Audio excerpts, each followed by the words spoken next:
and today I will be administering oral medications. Administering oral medications is the most common, usually least expensive, safe because it does not break skin barrier, and administration usually does not cause stress to the patient. In doing so, it is important to remember and adhere to the 10 rights of patients in medication to avoid errors, ensure safety and well-being of the patient. The 10 rights of patients in medication are right patient, right medication, right dose, right time, right route, right assessment, right documentation, right to education, right evaluation, and right to refuse. And so now we are ready to do our return demonstration on oral administration. And so the first thing that we need to do is to check the physician's order, and then the next thing is to check for the MAR or the medication administration record with the physician's order for drug name, dosage, frequency, and route. So the rationale for checking the physician's order and MAR is that orders for certain medications, for example, narcotics, antibiotics, and etc., will expire after a specified time frame, and they need to be reordered by the primary care provider.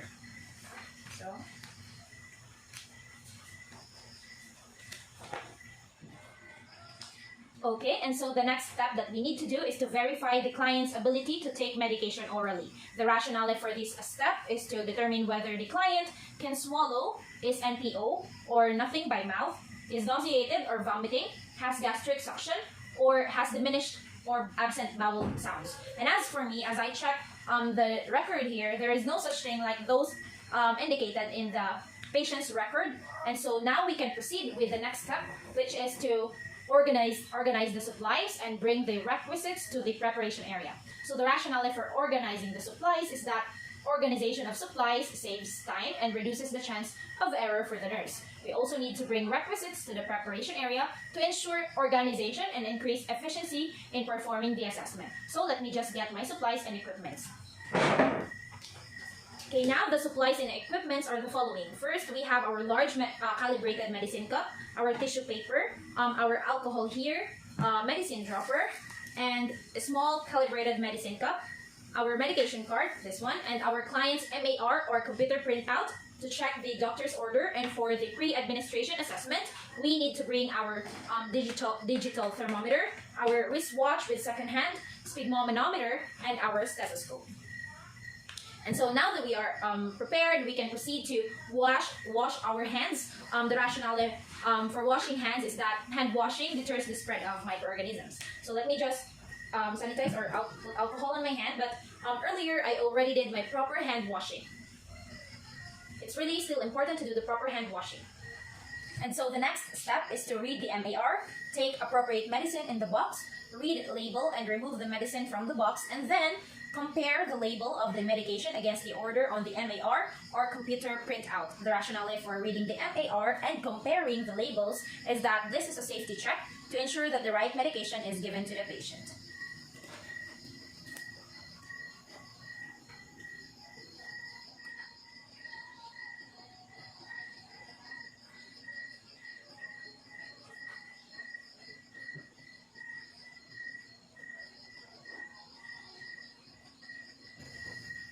And after we identify the correct medicine for our patient, we should recheck the label of medicine with the MAR and note the expiration date. The rationale for this step is that we must only use medications that have clear, legible labels to ensure accuracy. Outdated medications are not safe to administer.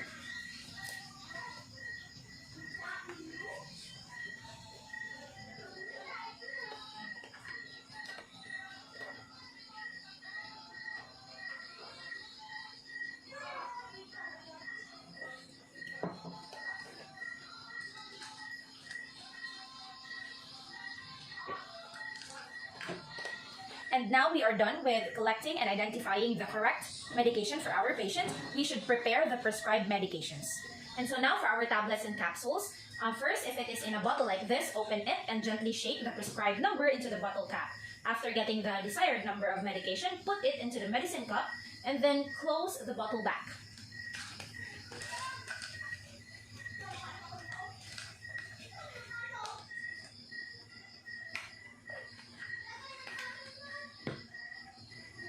Next is, if in a box like this, shake the prescribed number into the medicine cup, and we should place packaged unit dose capsules or tablets directly into the medicine cup and not to remove the medication from the package until at the bedside. So the rationale for this is that the wrapper keeps the medication clean, and not removing the medication facilitates identification of the medication in the event that the client refuses the drug or assessment data indicate to hold the medication. Unopened unit dose packages can usually be returned to the medication cart.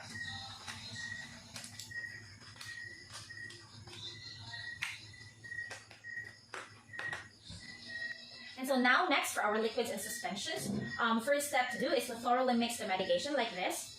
We do this to reconstitute the substances. Some liquid medications are not homogeneous mixtures and are mixture of oil and water components, so it is important to shake them well. Next thing to do is to remove the cap and place it upside down on the countertop like this. This avoids contaminating the inside of the cap.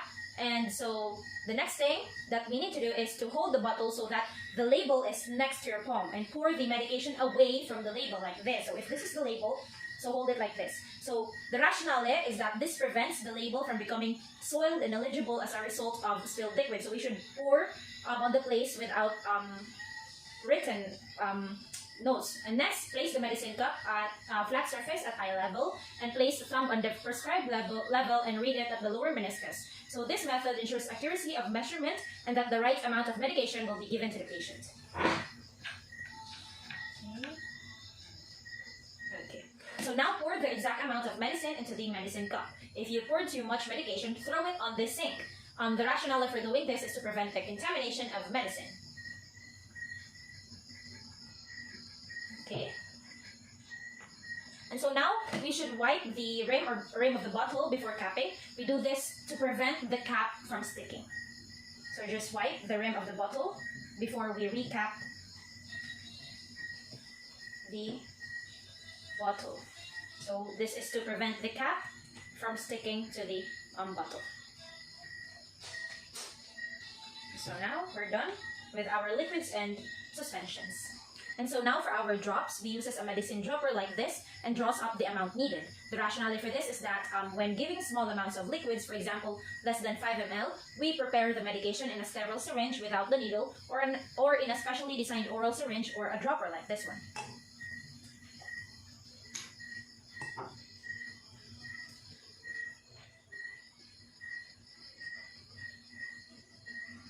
Okay, so next is to place this filled medicine dropper inside the medicine cup.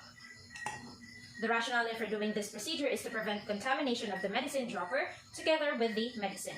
And so now the next the thing that we need to do is to wipe the rim of the bottle so that the cap won't stick after we get the medication for our drops or dropper.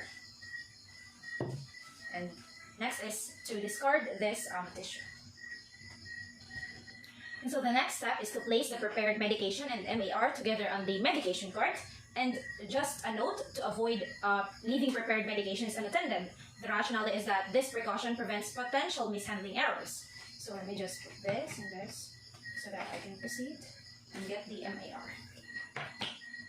And so now that we are done with preparing the medications, we can now administer it to the patient. But first, check the room number against the MAR before entering the client's room. This is another safety measure to ensure that the nurse is entering the correct client room. And so, let us check. So this is the correct room. Now, the next thing is to provide privacy when we enter the room. Providing for client's privacy protects client's integrity and enhances comfort.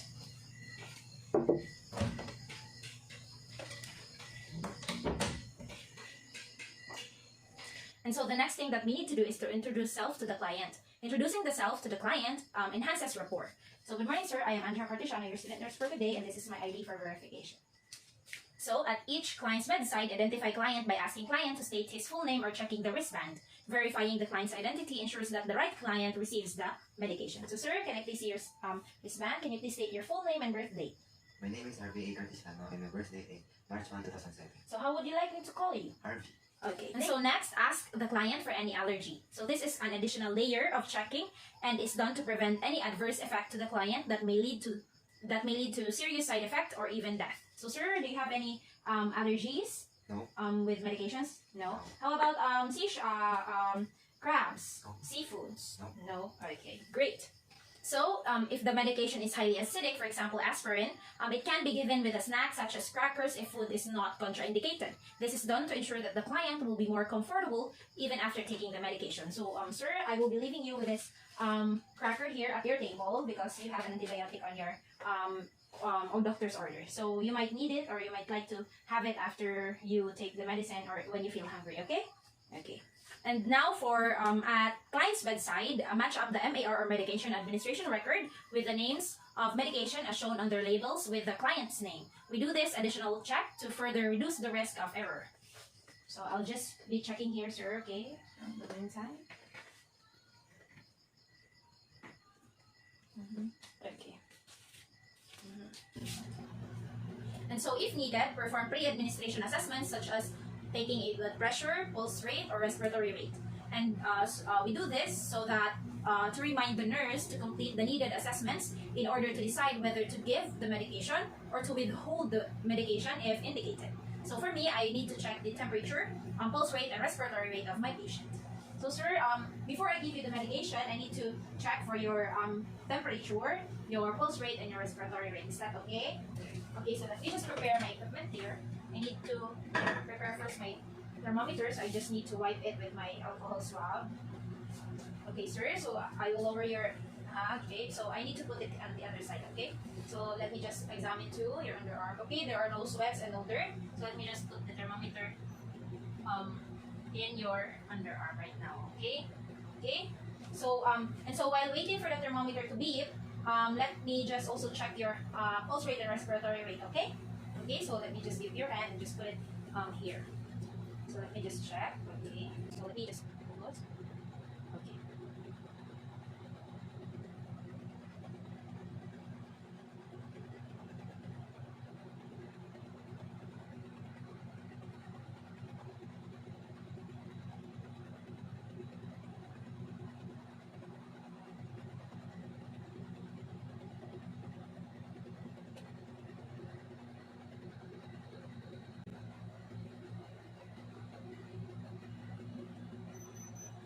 Okay, thank you. So as I can read here, so you have 39.5 degrees Celsius, and your pulse rate is on 65 beats per minute, and your respiration rate seems quite good. Okay, let me just record that.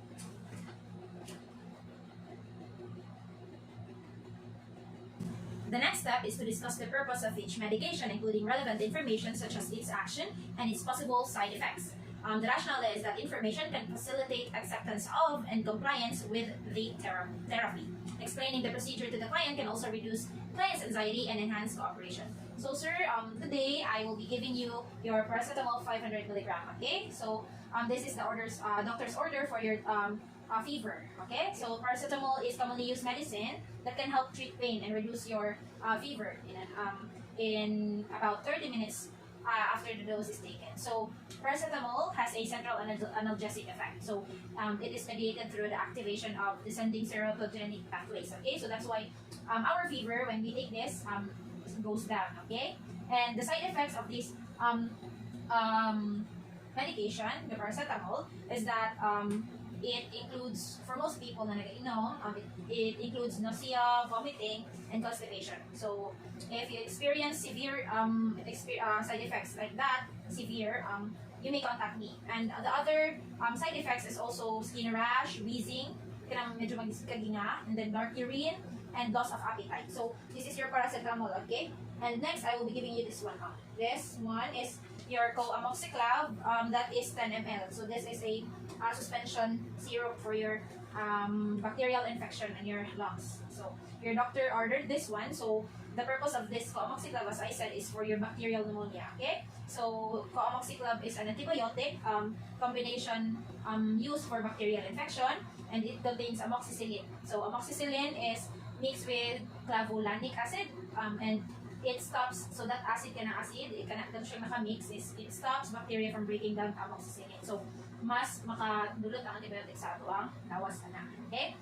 And the mechanism of action for that, for this medicine is that the antibiotic that combines with amoxicillin and clavulanic acid, so it destroys bacteria, yung bacteria na napalit sa atong lungs, so that we will feel better now. Okay? And the side effects na note for this medicine is that vomiting, diarrhea, thrush, and feeling of being sick. And it can this suspension can also stain your teeth or medyo mag-yellowish siya or maano. But do not worry, that is not permanent, okay? And you can also experience some rashes for this one, okay? But as what I've said earlier, if you would experience severe or severe kanang grabe na jud na side effects, like you feel like you're really feeling not too well after taking these medicines, just call in sick on the nurses station, okay? So after the client was briefed and accepted the medications, the next thing to do is to assist the client to sit or to a side-lying position. So the rationale is that these positions facilitate swallowing and prevent aspiration. So sir, for this sir, I need you to sit down or side-lying. So would you like me to help you with sitting down? So sitting down prevents you from aspiration of the medicine, okay? So you can sit on your own. Okay, sige. Okay. And now the next step is to administer the medicine to the client and also give the client sufficient water or preferred juice to swallow the medication. The rationale behind this is that fluids ease swallowing and facilitate absorption from the GI tract. So now sir, I will be giving you now your medication. First your paracetamol and your water.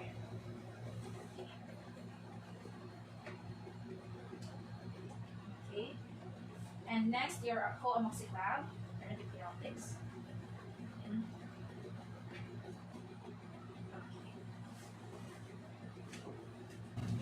Stay with the client until all medications have been swallowed. The rationale is that the nurse must see the client swallow the medication before the drug administration can be recorded. And so, sir, I know that you already swallowed the medication, but to check, can you please open your mouth? Okay, can you please raise your tongue? Okay. Okay. So thank you for that. So we are now done with your paracetamol and your co-amoxiclav, basically your medication. So thank you so much for the cooperation. Okay, so I will just go ahead with the nurse's station. So if you feel if you feel the side effects, severe side effects of the medication, just call at the nurse's station. Okay. Okay. Thank you, nurse. Okay, you're welcome. And so now we need to document the following: the medication given, the time, the route it was given, any complaints or assessments of the client as he or she take the medicine, if medication was refused or omitted and reason for omission, and of course, the signature of the nurse. So the rationale for documenting and doing all this stuff is to have baseline data of any changes to the patient's condition. Additionally, accurate, complete documentation should give legal protection to the nurse, the client's other caregivers, the healthcare facility, and even the client or the patient himself or herself.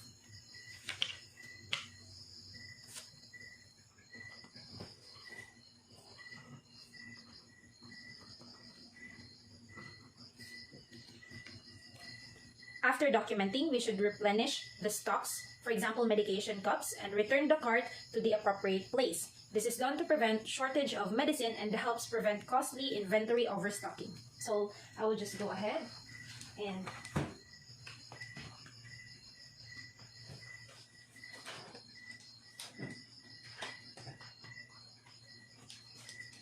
after replenishing the stocks, we should now pay attention to the aftercare of the equipments. We should soak, rinse, and dry the equipment used and return them to the proper places. The rationale is that proper care and maintenance is very important for proper functioning of the equipment.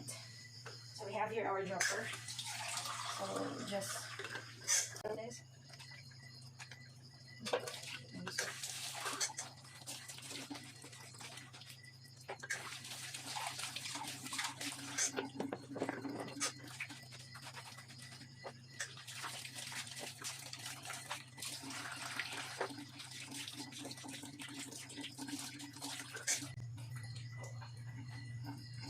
And now we are done with our return demonstration for the administering of oral medication. Till the next return demonstration. Bye!